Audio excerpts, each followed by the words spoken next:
Amy Chung is a Canadian journalist who's reporting on anti Asian hate crimes. Amy, racism has been relevant in our societies for as long as history. However, we've seen a stark rise this past year from the COVID-19 pandemic. Can you tell us about your reporting on that? Yes, Susan. So basically, in the past year, unofficially, we've seen, according to the Chinese Canadian National Council, that there's been more than 1,000 cases of anti-Asian hate crimes. Um, and 1 out of 10 of these cases, people have been coughed on, spat on. The vast majority of them have been subjected to verbal harassment, and the vast majority have also been women. You've interviewed numerous Asian Canadians, been on podcasts, and writing as a journalist. How are people feeling? How are specifically Asian Canadians feeling?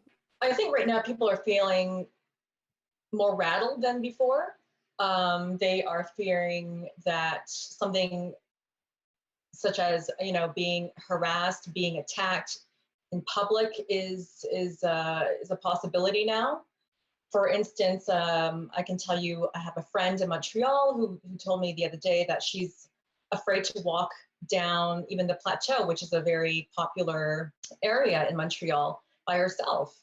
And even I had a friend who was telling me she was helping uh, a girlfriend write a letter to a school because her 8-year old nephew was being bullied, being called a coronavirus, and he was afraid to go to school, and they wanted the school to have these kids held accountable, and nothing was really done of it. So, what do you think social media has to do with all of this frenzy? And you'd mentioned Announcing former some important President Trump. developments in our war against the Chinese virus.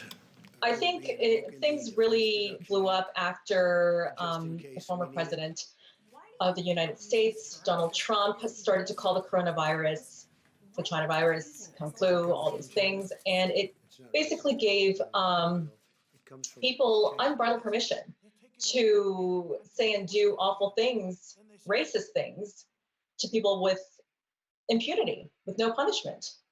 So I think that's extremely frightening. And there have been cases I've done in my reporting, interview people who've been called these things in public on the bus. A 69-year-old man was called the China virus, and nobody helped him on the bus, and he just had to sit with that remark for the whole ride, and just contemplating why that was said to him. Amy, what needs to be done? As a journalist, you've reported all over the world. You're a generalist. You report on all kinds of issues, political and otherwise. But what needs to be done? I think foremost we have to be an ally to the Asian community, and I, especially if you see something, do something about it. As I mentioned, the bystander effect is extremely um, damaging. And I think that if just to call it out or to help someone, make sure they're okay, just to be by their side if they need it. Document the incident if you have to, right? Um, I think for the government, they should absolutely keep this message going and keep this momentum going, keep it on the airs. And especially, I was doing an article before about the Chinatowns in Canada, but also specifically in Montreal, how they've been suffering. So Chinese businesses, Asian businesses have suffered because people at the beginning of the pandemic, or even till now, are afraid to visit Asian shops or businesses. So they've definitely suffered. How can we urge society, do you think, to see the value in different cultures?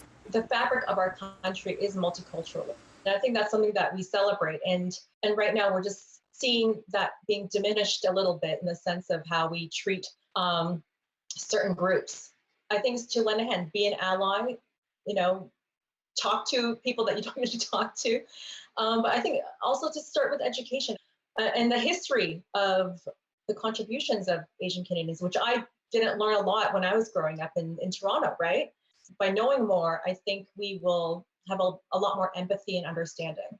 And keep up the conversations, right? Keep the conversations going, Yeah, even when they're difficult. exactly. Amy Chung, Canadian journalist, thank you so much for joining us on this really serious issue.